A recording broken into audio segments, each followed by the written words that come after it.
One of the sad things about being a lover of literature and avid reader is the thought that there's always going to be books out there that you would love, but you're going to die before you read. Those artists that might be a bit more obscure, so you just never quite come across their work, or maybe you do, but you never pick it up. And it might be something that you end up really loving and becoming one of your favorite books. Now, the author I'm covering in this video isn't obscure by any means, but he's someone that I think deserves a lot more credit for this incredible novel.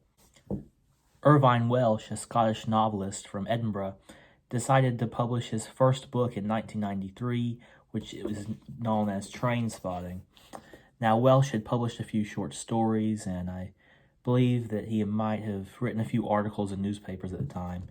But Trainspotting was his first full-length novel, and honestly, it is a novel, but it's kind of also a short story collection. The novel it has a plot, but it's very loose. It's almost like a collection of different stories that, when combined, make up a loose plot. And it's not just from one character's perspective. It switches perspectives through several different characters, different people that live throughout Edinburgh. And I have to say, it's one of the most exhilarating, hilarious, but also very dark and brutal novels that I've ever read. I mean, this was a trip from start to finish. It at certain times it was depressingly sad. You have awful things happening, people experiencing tragedy, but you also have that interposed with scenes that are absolutely hilarious that will have you laughing out loud at the book. So my first exposure to Trainspotting wasn't actually hearing about the book, it was the movie. In 96, it was turned into or 97 actually, I believe, it was turned into a movie. As you can see, the copy I have is the movie cover of the book. And it blew up. I mean, the movie was a cult phenomenon. It had a cult following throughout the UK and even in America.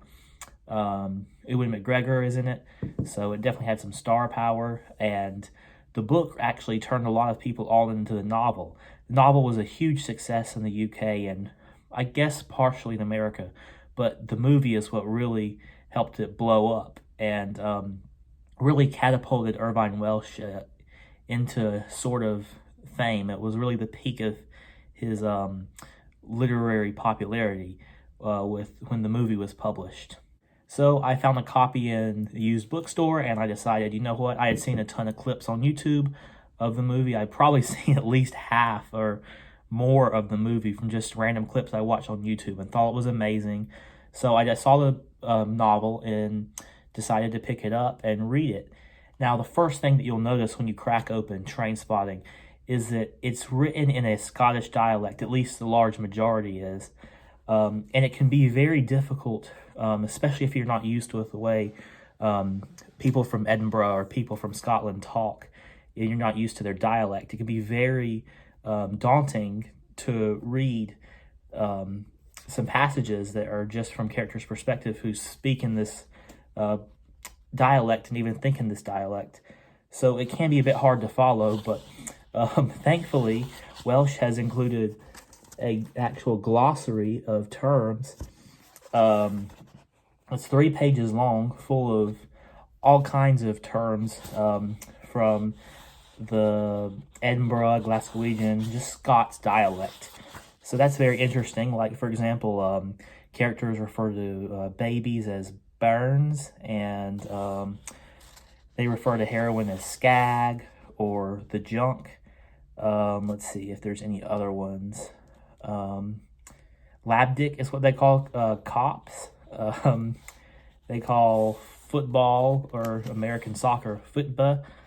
There's tons of interesting terms. Kex for underpants. So you have a lot of interesting words that you have to get acquainted to. Ken is another word they use, which kind of means like you know. There's one character in the book named Spud. Whenever it's hit with his perspective, he uses the word like say a lot. So you do have to get used to the type of writing style and the shifting perspectives. Now, one of the most intriguing parts of the novel, and it's a real literary accomplishment, is that he gives each one of his characters a certain voice.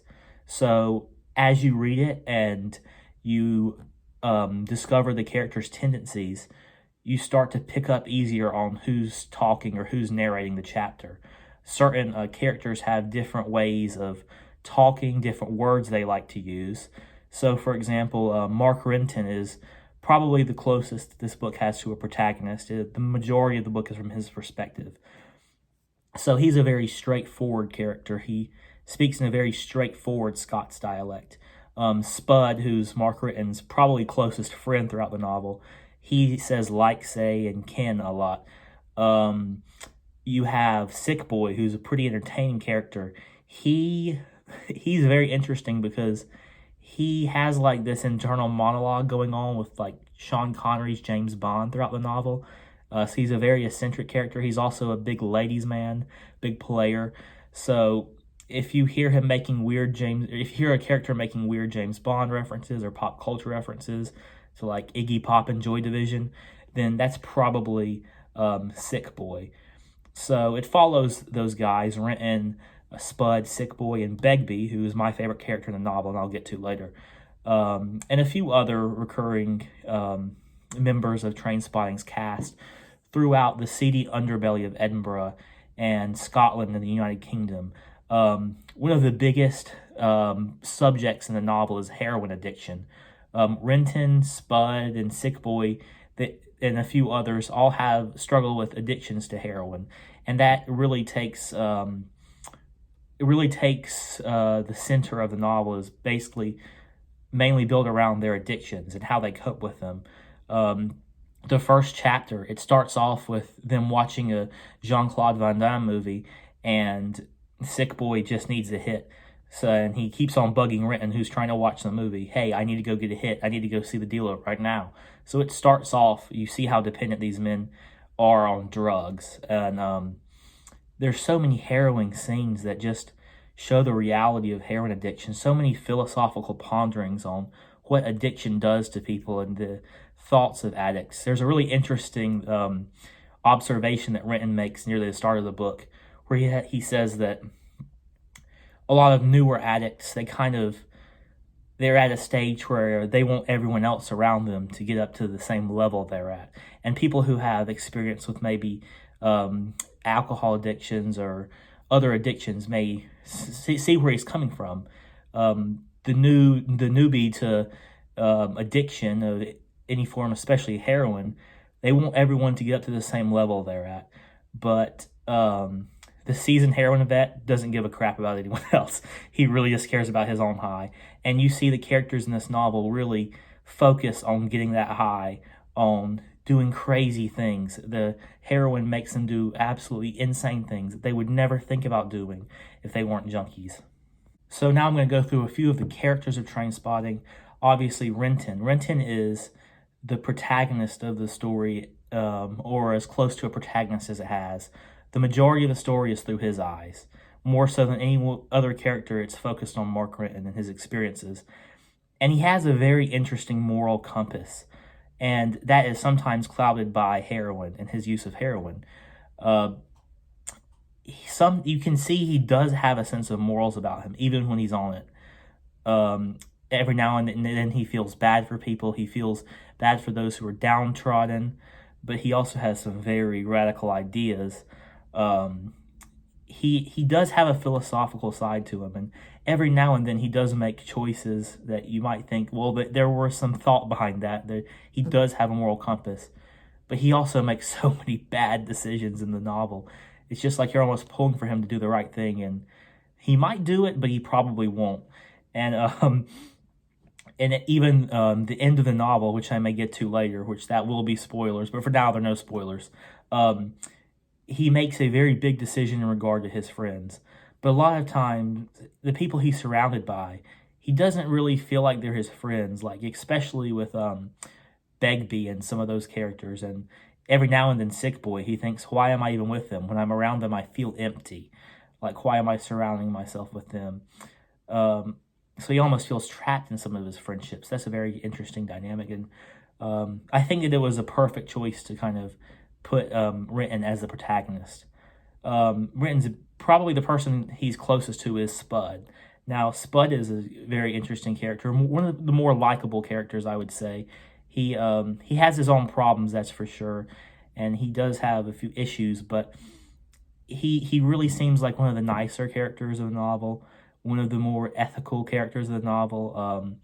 He tries to treat women a bit better than some of the other characters, which is funny because Ritten says he's a feminist, but and he loves, he's all for treating women with respect, but he very often does not treat women with respect. Whereas I'd say Spud is closer to respecting, I guess, women in the realm of the novel. There's one chapter I love, which is centered around him, called "There Is a Light That Never Goes Out," which is named after a Smith song. That is a great chapter. I'd recommend, looking forward to that while you're reading through. So that's one of the strongest points in the book. Then you also have another great character, Sick Boy. Sick Boy is the player. He's always hooking up with different women, and he's one of the funnier characters as well. He's the one who has internal monologues with James Bond. He thinks he's Bond, and he really doesn't have many morals. Him and Renton, they always go on these crazy escapades. They like to shoot dogs with airsoft guns and try to make them attack their owners. Like, they really hate dogs for some reason, especially pit bulls. Like, they're one of those crazy people that wants to kill all pit bulls, I guess. But they really hate dogs, and they're always getting up to mischief, really. So a lot of the mischief is usually based around Meriton and Meriton and Sick Boy. Whereas Spud's kind of feels like he's just along for the ride. So now I'm going to get to one of my absolute favorite characters in the novel. He actually is my favorite character in the novel, and that is Begbie. Also called Franco every now and then. A lot of the characters, they have multiple names they go by and nicknames, so it can be hard to keep up with that. But Begbie is what he's most often called, and this guy is an absolute psychopath. Begbie is driven by violence. He lives for nothing but violence. In one very famous scene, he's at the second level of a bar. He's drinking his beer, and he decides to just chuck it over the back of his head. It crashes down on the patron at the first level and starts a complete brawl, and he goes downstairs and basically says, all right, no one's leaving until he found out who threw this glass. It just escalates into all-out warfare in the brawl, and he is an absolute psychopath. I mean, and he's really the friend that that Renton hates the most. He does not like Begbie. He fears Begbie. He feels like he has to be his friend, or else Begbie will just go kill him or something. Like, this guy is incredibly violent and a psychopath. He absolutely hates women. He hates homosexuals. He hates everyone that isn't him, basically. And there's one scene where he's just so driven by violence and hatred for everyone around him, he ends up rejecting his own child. He doesn't even consider himself the father of his own child, which is absolute crazy. And what I'm getting ready to say is not a spoiler, but I do think that you should probably not listen to this part if you're going to read the book. I feel like it might be better to experience on its own, but near the end, there's a chapter called Trainspotting in Leith Central Station, I believe. And it's where Begbie and Renton are just walking after Renton comes back from London to Edinburgh, and they go into Leith Central Station, train station in Edinburgh, to use the bathroom. And while they're using the bathroom, this drunk old man comes in, and he kind of cracks a few jokes, and Begbie just swears at him under his breath. And Renton knows Begbie goes completely silent after this. He doesn't say a single word, and they just walk out down the street, and Renton realizes that drunk old man was actually Begbie's father. So it's very stark. It was one of the biggest punches in the throat in the entire novel, and there are a lot, trust me, where you kind of realize why Begbie is the way that he is. So I really do think he's one of the more complex characters in the novel, and I really it's interesting because you just think of him as this crazy violent psychopath that's usually the comedic relief or dark comedic relief, and all of a sudden at the very end you realize what makes him the way he is, and he ends up beating the crap out of the guy right after he leaves the station. So it's just it's very unfortunate. Well, with that being said, my final thoughts on Trainspotting is it is an incredible novel. Um, it really had me captivated from beginning to end. I love the structure of it, even though it's a bit disjointed. I think that might be what Irvine Welsh intended to do with the novel. Um, Even though that it's in that Scottish dialect that some readers might not be familiar with, so many of the passages are just so incredibly beautiful or philosophical or hilarious. But you do really have to have a strong stomach to read this book. You have to, if you're easily offended or easily upset by certain things, maybe you're easily upset by violence or just very disturbing scenarios, or the thought of how awful it is to be addicted to heroin. There are a lot of things in the book that, might disturb you. So you do have to have a strong stomach going into it, because there's a lot of gross scenes as well. And there's a lot of violence and a lot of swearing as well, but which I think adds to the book. But it is an absolute trip and a treat to read. Um, it might feel a little dated, but it is a wonderful novel, and I thoroughly enjoyed it. I loved laughing at it. I loved cringing. I loved all of the emotions I went through while reading the book, and trust me, it is an absolute roller coaster of emotion. Um, I feel like more people should recognize this book as a masterpiece of modern literature. Came out in '97, which isn't crazy long ago, especially considered to a lot of the stuff I read. So I do think Irvine Welsh should be more respected. This is my first novel by him, so I'll have to get around to Skag Boys and Porno and some of his, which is his other two novels about Mark Renton. Um, and I might get around to some of his short stories, some of his stories about LA, which is where he eventually moved. But Trainspotting is definitely incredible. If you're thinking about picking it up, definitely pick it up. If you've seen the movie, you need to read it. And from what I've seen, it is very similar to the movie. They were fairly faithful in adapting it to the screen. But I would honestly have to give it like a 9.8 out of 10. I mean, it's just an amazing ride, and you should definitely read it if you love good literature. Well, thank you for watching. This has been Page by Page. I hope you enjoy reading. I hope you continue reading, and I hope you like the videos. Any recommendations, and leave a comment. Thanks. Bye.